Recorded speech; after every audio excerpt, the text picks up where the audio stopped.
Hello, my name is Miss Brown and today I will be demonstrating expressive watercolor techniques through self-portraiture. My first step is to do a very light sketch of my own face on watercolor paper. Notice how lightly I sketched my lines. This is because I want to save my white areas and I don't want my watercolor to be bound by lines, and you'll see why in a little bit. I have my mirror all set up. Okay, so the first thing that I'm going to do is save my white spaces because I'm going to want to work on my background as the first color application, and I want to make extra sure that in going after my crazy spontaneous color that I don't end up going over all of my light spots because I won't be able to get them back. So now I'm going to go ahead and look at my face in the mirror, and I'm going to look for I'm going to look for a way to look at my face without a big phone in front of it. So right now I have the phone up where my mirror would roughly be. And I'm going to pick out the outlines on my face that I see highlighted, the ones that I'm going to paint over with rubber cement, and make sure that they stay a very bright white. So right now I'm seeing this highlight here. I'm seeing a kind of a linear highlight along my face, my nose, my forehead. I'm going to go ahead and white out the entire areas of my eyes so I can go back and work on them in detail. I have a kind of a closed mouth look, so I don't have to worry about teeth, but I am going to also add some to this area right here. Now I know it's not completely white, but I'll want to preserve it so I can go back and work on it more carefully later. Okay, so here's my rubber cement. You can use a smaller brush. Right now I choose to use a bigger brush with drizzling because I like that sort of effect I get, and I like the spontaneity of the drizzles. So let's see. I'm going to go ahead and block in my eyes. I'm going to go ahead and take a big chunk here and let it kind of woo in a big line, and I'm going to go ahead and make that linear highlight there. Go ahead and add some more drizzles. I see a little bit right up here on my hair. I'm going to go ahead and just put that in really roughly. And a little bit, we're going to put it along the top of the forehead. Okay, so these are basically my highlights. And, oh, that's right, we're going to put some along the neck.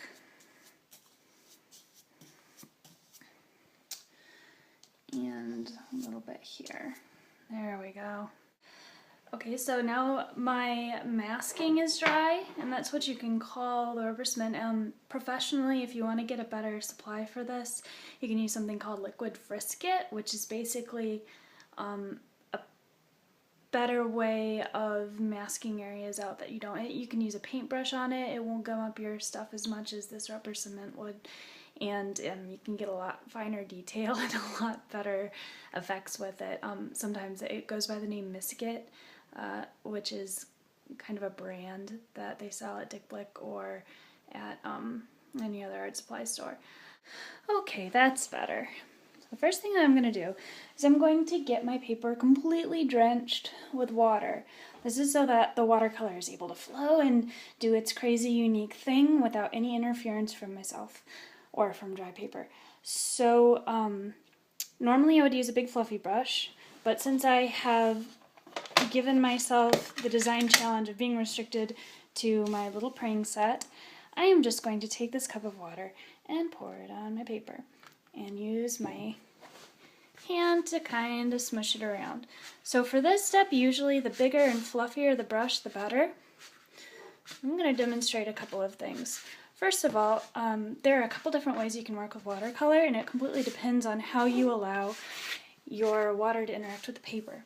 Now, I wish that there were a better way to show this. My camera is not the highest quality, but you can kind of see that I'm leaving giant puddles of water. I am not letting water soak into my paper at all. And this is going to be my first layer, the giant puddle colors. So let's see, let's take my, get out my brush, smush it around in my water a little bit, get the new brush glue off.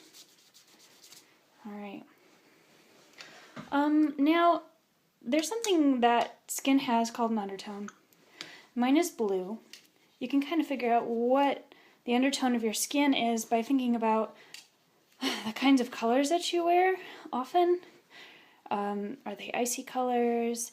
Are they more warm colors that complement, autumn coloring? You can have orange undertones, rose undertones, blue undertones. If you have a question, ask a girl who shops for makeup because she will know.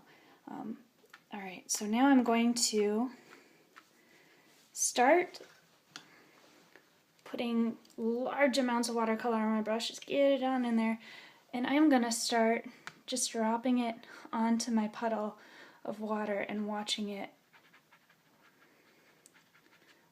kind of spread and morph and do its thing. Let's go ahead and add a little bit of purple in here too.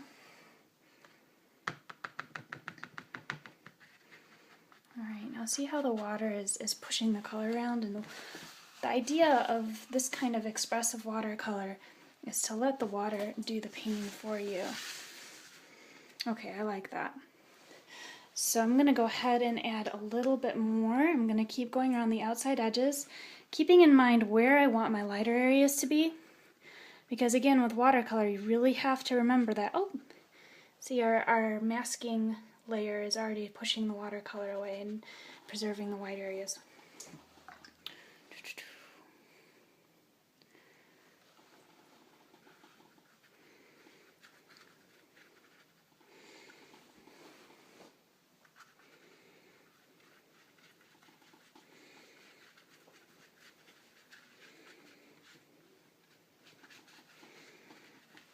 And you'll notice that the paper is bending and water is pooling in that area. I'm going to go ahead and let it do that. You'll see why in a little bit when it starts to dry. Let's see, and up here I'm going to go ahead and put some red to kind of complement that purple down there. I'm just going to let it swirl and mix with the blue. And I'm going to add a little bit up here.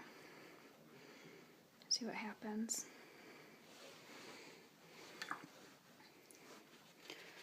Okay, so this is going to be layer 1. I'm going to let it dry in the puddles that I have. And when I come back in about an hour, you will see why. As you can see, some of the drying patterns are already starting to show. However, it's already been 2 hours and I'm seeing quite a bit of a puddle still. I'd love to let this all dry naturally, but when you're using a hairdryer, make sure it stays far enough above your picture so you're not splattering your paint, unless you want to. And then it looks something like this.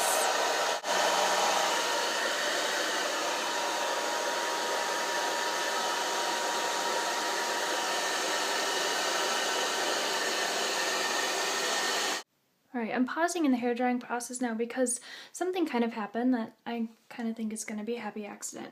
See how this puddle of water kind of formed around here because of the rubber cement that we put down to preserve the white areas? Well, if I look here, and if I look up here, well, there's an area of shadow right here that I'm going to want to incorporate into my piece. So this is a perfect opportunity to let the water create a really interesting shadow effect on that area of my eye. So I'm going to stick with blue for now. And I'm just going to dot it in there. Now my eye will be protected by the rubber cement, but I'm going to let the rest of it just kind of flow into a natural shadow. It's going to be very dark and very dramatic. And if I look at my face again, I'm going to paint in this shadow while I'm at it, while I have this blue on my brush, and while I have these wonderful puddles of water to play with. You know, I'm not going to try to control the shape just yet because I'm just putting this down in layers. Shape control comes later, just as long as we make sure not to go too dark in our lighter areas of the face. Lovely.